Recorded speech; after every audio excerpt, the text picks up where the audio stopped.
The government experiment. As the engineer was working on the nanobot in a scientific research facility called DARPA, the US government asked him to work on a kind of nanobot that could help them with combat medicine and other important roles in case of a war with other countries. What they did not tell them was that each batch of nanobot that was made had another role, a kill switch that would be used on populations of people that did not agree with them in higher positions of society. The facility made a couple billion of these nanobots and had a kill switch ready to be activated at any time, and started to ship them by plane to a military base when the plane crashed. When civilians found the crash site, they did not know why the plane had crashed in the middle of nowhere, when, unknown to them, they had been attacked by the nanobots and started to spread all over the country. When the government found out the issue, a countrywide warning about the plane and its contents, issuing that everyone needs to be extremely careful about getting in contact with others. The government tells the population how the kill switch works by putting a deadly neurotoxin called BONT directly into the bloodstream, causing paralysis and eventually death. While government officials and other higher ups are in their safe rooms far away from the population, the people who can't stay away are getting nanobots attached to them since the bots are microscopic. People can't see them. Then, a few weeks after the plane crashed and the nanobots were released, there were many reports of people dying out of nowhere. Thousands and people dead, and the government is being held responsible for it because of the nanobots' release.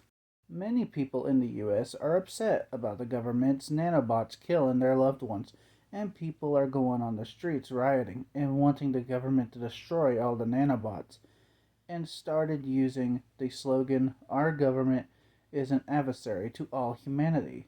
But the government was hesitant about destroying the nanobots because they think they could still use them for military use. But many civilians are warning them to destroy the bots or face the consequences. As more people die due to the nanobots, and more the people start to rebel against the government, the people in office started to get nervous about the people taking over.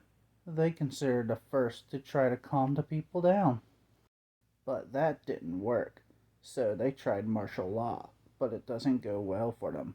And they tried to send the National Guard as well. That is when the plan backfired, and more civilians are starting to get guns, and the military started to join in with them. Their final consideration is to wait for the nanobots to kill 90% of the population in order to take the people over by force. A few weeks of waiting for the rebellion to die down, and the government sent the army to slowly take control over the population so they could use the nanobots for other takeovers. Then, when they finally finished the takeover of the US population, they didn't realize that the nanobots not only have attached to them, but everyone. Not wanting to die a slow and painful death, the president orders for an EMP blast to try to finish the robots. But before they fired the EMP, they went into a bunker to protect themselves. The bunker protects electronics while they are in it. When they fire the EMP, it works on all nanobots outside of the bunker.